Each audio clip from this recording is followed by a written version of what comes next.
प्यारे बच्चों, स्वागत है आप सभी का पॉली वाला टेक्निक के एक नए वीडियो में। और इस वीडियो में हम बात करने वाले हैं कि जब भी आप कॉलेज में एडमिशन के लिए जाते हैं तो आपको किन-किन बातों का ध्यान रखना है, आपको किन-किन चीज़ों को लेकर के जाना है, आपका फीस किस मोड में जमा होगा, जो आपका 7,000 बकाया फीस है, वो कैसे, कब और किस तरीके से जमा होगा, इसके साथ-साथ कौन-कौन से डॉक्यूमेंट्स लेकर के जाने हैं आपको और इसकी लास्ट डेट क्या है। तो सबसे पहले मैं आपको लास्ट डेट ही बता देता हूँ कि आपकी लास्ट डेट क्या है एडमिशन की। अगर आपको फर्स्ट, सेकंड या फिर थर्ड राउंड में कोई कॉलेज मिलता है, आपने उसको फ्रीज कर दिया, एडमिशन लेना है, तो आपकी जो डेडलाइन है, लास्ट डेट है ऑफिशियल 30 है, लेकिन जो आपका प्रोविजनल एडमिशन लेटर मिलेगा, उस पे आपकी 25 तारीख रहेगी क्योंकि 25 तारीख के बाद से कुछ कॉलेज में भी काम वगैरह होते हैं, आपके डेटा को देखना, मैनेज करना। तो ऑफिशियल तो 30 है, लेकिन आपका जो प्रोविजनल एडमिशन लेटर मिलेगा, उस पे डेडलाइन जो रहेगा वो 25 तारीख रहेगा। अर्थात सीधे कहने का मतलब क्या है कि 25 तारीख तक अगर आपको फर्स्ट, सेकंड, थर्ड राउंड में अगर आपको कॉलेज मिलता है, उसको आपने फ्रीज किया, एडमिशन लेना है, तो 25 तारीख से पहले आपको जाकर के कॉलेज में टोटल फीस को जमा करके डॉक्यूमेंट्स को वेरीफाई करके फिर से वेरिफिकेशन करा करके आपको एडमिशन लेना होता है। वहां पे ऑफलाइन आपको उपस्थित होना होता है। आप वहां पे उपस्थित होने चाहिए, आपके गार्जियन केवल जाएंगे तो काम नहीं होगा। ठीक है, मतलब आप वहां पे होने चाहिए, आपकी उपस्थिति वहां पे चाहिए। ऑफलाइन तरीके से आपका फॉर्म फिलअप होता है और सारी चीजें वेरीफाई की जाती हैं। तो क्या है आपके डेडलाइन की, आपके के लिए की लास्ट डेट क्या है फर्स्ट, सेकंड, थर्ड राउंड के लिए 25 तारीख है। इसके अलावा जो बच्चे फोर्थ और फिफ्थ राउंड में काउंसलिंग कराएंगे, उनकी जो लास्ट डेट है वो 14 अगस्त है। 14 अगस्त किसी भी राउंड में आपको फोर्थ में, फिफ्थ में कॉलेज मिलता है, तो 14 अगस्त से पहले जाकर के आपको कॉलेज में एडमिशन ले लेना है। और 16 तारीख से 16 अगस्त से आपकी क्लासेज स्टार्ट हो जाएंगी और 1 अगस्त से फर्स्ट, सेकंड और थर्ड राउंड के जो बच्चे हैं उनकी क्लासेज स्टार्ट हो जाएगी, जो कि मैंने आपको सारी चीजें ऑफिशियली बता दी। ठीक है, इतना तो डाउट्स क्लियर हो गया कि हाँ, फर्स्ट, सेकंड, थर्ड राउंड वाले बच्चों को 25 से पहले जाकर के एडमिशन लेना है कॉलेज में, जो भी कॉलेज मिला होगा। और जो फोर्थ और फिफ्थ राउंड वाले बच्चे होंगे आगे चल के जिनकी काउंसलिंग होगी, उनको जाकर के 14 अगस्त से पहले उनको एडमिशन लेना है। ये दो चीजें हो गई। अब आपका फीस के बारे में बहुत सारे बच्चे पूछ रहे थे कि फीस और डॉक्यूमेंट्स वगैरह क्या-क्या लेकर के जाने हैं। तो डॉक्यूमेंट्स का यहाँ पे आपको स्क्रीनशॉट मैं आपको लगा दे रहा हूँ। ये डॉक्यूमेंट्स आपके पास होने चाहिए। मोटा-मोटी जो ऑफिशियली कॉलेज की तरफ सूचना आई है, हर एक कॉलेज की तरह इसी प्रकार से सूचना आती है। अच्छा, फीस कितना आपको जमा करना होगा ये आप समझ लीजिए। तो आपको 7,000 कितना बच्चों? 7,000 अभी आपने 3250 का पेमेंट किया होगा, ये तो आपका हो गया। इसके अलावा जो अब आपका लगेगा, आप जैसे कॉलेज में जाएँगे तब आपका लगेगा 7,466 रुपया। ठीक है, कितना लगेगा? इतना लगेगा। ये गवर्नमेंट कॉलेज का मैं बता रहा हूँ। अगर आपका एडेड होगा तो आपका ज़्यादा लगेगा क्योंकि उसमें आपकी 18 से लेकर के 24,000 तक फीस लगती है। प्राइवेट होगा तो उसमें 30 से लेकर के 40,000 तक आपकी फीस लगती है। तो सबका अलग-अलग है। हम केवल गवर्नमेंट के बारे में बात कर रहे हैं। इतना आपका बच्चों टोटल फीस लगेगा। ये फीस आपका किस मोड में जमा होगा? ऑनलाइन या फिर ऑफलाइन? ठीक है, तो अधिकतर केस में जितने भी गवर्नमेंट कॉलेज है वहां पे ऑनलाइन तरीके से जमा हो रहा है। जैसे कि मैं आपको इंटरफेस पे दिखा दूं, यहाँ भी अगर आप देखेंगे तो यहाँ भी आपका एसबीआई कलेक्ट के माध्यम से वहां पे वो क्यूआर देंगे। कॉलेज में जब आप जाएंगे तो कॉलेज में वो आपको एक क्यूआर देंगे, उसको आप स्कैन करेंगे और पेमेंट वगैरह करेंगे। तो आप जब भी कॉलेज में जाएंगे कोशिश करेंगे कि ऑनलाइन पेमेंट की व्यवस्था करके जाएंगे। अगर मान लीजिए सपोज कीजिए कि आप ऑफलाइन कैश लेकर के जाते हैं, तो इस केस में आपके सामने क्या समस्या आएगी या फिर आपको क्या करना होगा? तो आपको बाहर कहीं साइबर कैफे के पास जाना होगा, 300-400 उसको एक्स्ट्रा पैसा देना होगा, फिर वो आपका पेमेंट करेगा। ठीक है, लेकिन कोशिश करेंगे अगर आपके कोई दोस्त, साथी, संबंधी जो भी होंगे ऑनलाइन चलाते होंगे तो उनसे भी आप स्कैनर को भेज करके आप कहीं भी कोई जरूरी नहीं कि हम वहीं पे पेमेंट करेंगे, कहीं से भी किसी से पेमेंट करा सकते हैं और फिर उसका बस आपको स्क्रीनशॉट अर्थात उसकी जो रसीद है उसको फोटोकॉपी निकलवा करके आपको जमा करना होता है। ठीक है, ये अधिकतर केसेस में। अब बच्चे कुछ कंफ्यूजन में होंगे कि सर हमारे कॉलेज में पता नहीं कैसे होगा, तो मैंने आपको बता दिया कि अधिकतर केसेस में, अधिकतर जगहों पे, अधिकतर कॉलेज में आपका ऑनलाइन तरीके से ही जमा हो रहा है। मे बी ऐसा हो सकता है कि कुछ कॉलेज ऐसे हो जहाँ पे ऑफलाइन जमा होता हो, लेकिन मेरी नजर में ऐसे कोई कॉलेज नहीं है। अधिकतर जितने सरकारी कॉलेज है वहां पे ऑनलाइन तरीके से ही आपका जमा हो रहा है। कितना जमा होगा? 7,466 टोटल आपका जमा होगा। ये ऐड करके कुछ बीमा शुल्क वगैरह होते हैं। ठीक है, टोटल मैंने आपको बता ही दिया। तो ये समझ गए कि हाँ, आपका फीस कॉलेज में जाने पर आपका जमा होता है।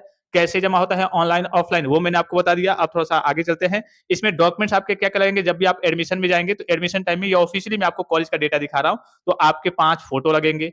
एडमिशन लेटर जो आप जैसे डॉक्यूमेंट वेरिफिकेशन कराएंगे, जीकब की वेबसाइट पे नीचे आपको एडमिशन लेटर देखने को मिल जाएगा, वो लगेगा। और आपका जो प्रवेश पत्र है, जो आपका जीकब का एडमिट कार्ड है, वो लगेगा।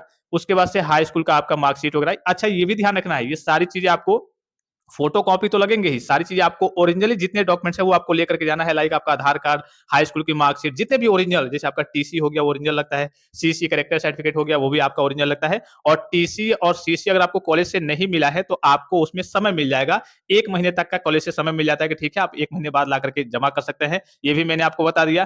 फिर कुछ बच्चे हमसे पूछते हैं कि सर हमारे पास ये डॉक्यूमेंट्स नहीं है, कुछ डॉक्यूमेंट्स में एक तरीके से कमी है, तो उसमें भी थोड़ा बहुत आप रिक्वेस्ट करेंगे वहां पे तो थोड़ा बहुत आपको समय देखने को मिल जाता है। ठीक है, थोड़ा बहुत आप रिक्वेस्ट कर लेंगे। जैसे आपके रिजल्ट की बात करें, जैसे बहुत सारे बच्चे 12th में अभी 10th में या फिर इस बार होंगे, तो उनका जो फाइनल मार्कशीट है वो नहीं आया है कॉलेज से, ठीक है? तो इसके लिए क्या करेंगे, जो आपका नेट पे वेबसाइट पे आपका रिजल्ट है उसको निकलवाएंगे, फोटोकॉपी वगैरह, उस पे आपके कॉलेज से, आपका जो भी कॉलेज स्कूल होगा वहां से जाकर के आप सिग्नेचर मोहर लगवा लेंगे कि हाँ ये आपका वैलिड माना जाएगा। और बाद में जब आपका ओरिजिनल आ जाएगा कॉलेज से आपको मिल जाएगा, फिर उसको ले जाकर के आपको दे देना है, ठीक है? इतनी चीजों को समझ गए, यहाँ तक तो कोई कंफ्यूजन नहीं होना चाहिए। तो जो बच्चे 12th कर लिए हैं, तो 12th का 10th के बेस पे ही आपने फॉर्म फिलअप किया होगा, लेकिन आप अगर अपने 12th वगैरह कर लिया है या फिर ग्रेजुएशन वगैरह किया हुआ है, तो सारी मार्कशीट आपको लेकर के जाना है, उसकी फोटोकॉपी भी, जाति प्रमाण पत्र आपको लेकर के जाना है।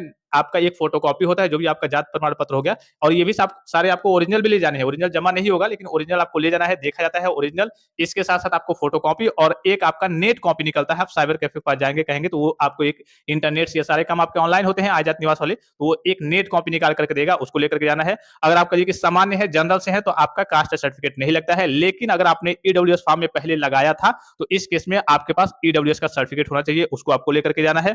बाकी अगर आप SC ST से होंगे, OBC से होंगे, तो आपका कास्ट सर्टिफिकेट भी लगता है। फिर आधार कार्ड हो गया, ठीक है। फिर उसके बाद से आपका मेडिकल सर्टिफिकेट हो गया। ये आपका कहां से बनेगा, आपका जिला अस्पताल, जो आपके जिले में मेन जिला अस्पताल होता है, क्योंकि इसमें आपके चीफ मेडिकल ऑफिसर, CMO का करिए, जो MBBS डॉक्टर होते हैं, उनका सिग्नेचर वगैरह होता है। और इसके फॉर्मेट के बारे में बहुत सारे बच्चे पूछते हैं कि सर इसका फॉर्मेट क्या है। आप बस किसी भी, जो आपका जिला अस्पताल हो गया, वहां पे जाएंगे, कहेंगे हाँ मुझे पॉलिटेक्निक में एडमिशन के लिए नॉर्मल साइकिल की फिटनेस सर्टिफिकेट चाहिए, मेडिकल सर्टिफिकेट चाहिए, तो अपने हिसाब से वो बना करके दे देंगे, ठीक है। इसका कोई एग्जैक्ट फॉर्मेट नहीं होता है, बाकी एक दो फॉर्मेट है, उसको मैं व्हाट्सएप ग्रुप में सेंड कर दूंगा, ठीक है।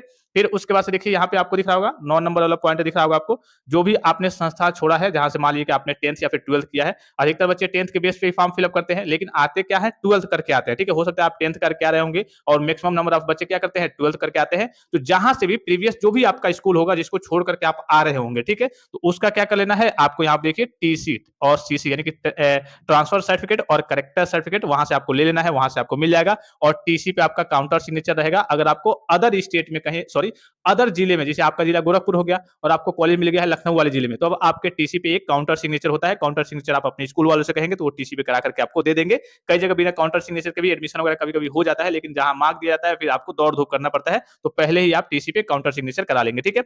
उसके बाद से देखिए, यहाँ पे अध्याय काल में यदि गैप हो, मान लीजिए कि आपने 12th किया था, या फिर कहिए कि 12th के बाद से आप एडमिशन लेने वाले हैं, 12th आपने 2024 में किया था, या फिर 2022 में किया था, या फिर 2025 में किया था, तो जितना भी आपका गैप होगा, 1 साल 2 साल 4 साल 5 साल, उतना का आपका गैप सर्टिफिकेट बनवाना है। ये गैप सर्टिफिकेट आपकी कचहरी से, जो भी आपका जिला होगा वहां पे कचहरी होगी, जहां पे आपके वकील वगैरह रहते होंगे, वहां से आप कहेंगे तो वो आपका 100-150 रुपया लेंगे, और एक आपको एफिडेविट बना करके दे देंगे, गैप सर्टिफिकेट बना करके दे देंगे कि हाँ ये बच्चा 2025 में पास आउट हुआ था 12th, लेकिन इसने 1 साल तैयारी की, नौकरी की, बस नॉर्मल सा एक सर्टिफिकेट आपको बना करके देंगे। और एंटी रैगिंग लास्ट में आपको दिख रहा होगा, ये एंटी रैगिंग वाला, ये चाहे तो आप हमारी टीम से कांटेक्ट करके ऑनलाइन करा सकते हैं, और तुरंत ये आपका 30 मिनट के अंदर आपको क्या हो जाएगा, मिल जाएगा। अगर, क्योंकि बहुत सारे बच्चे जब कॉलेज में पहुंच जाते हैं, तब बताया जाता है कि हाँ एंटी रैगिंग का सर्टिफिकेट लाओ, तब ऑनलाइन कराने दौड़ते हैं। अब भाई जाहिर सी बात है कि एक ही साथ कई सारे बच्चे मेरे पास आ जाते हैं, तो सबका बनाना पॉसिबल नहीं होता है। ये जब भी आपको कॉलेज अलॉट हो जाता है कि हाँ मुझे फलाना कॉलेज मिल गया है, इसके बाद से आप हमसे कांटेक्ट कर लेंगे, व्हाट्सएप कर लेंगे। 100 रुपए में आपका एडमिट का, सॉरी, आपका एंटी रैगिंग का जो सर्टिफिकेट है वो ऑनलाइन करके आपको आपके व्हाट्सएप में भेज दिया जाएगा। फिर उसका बस 2 4 5 रुपया दे करके फोटोकॉपी निकलवा लेंगे, उसमें बता दूंगा कहाँ कहाँ सिग्नेचर करना है, सिग्नेचर करके आपको कॉलेज में सबमिट करना है।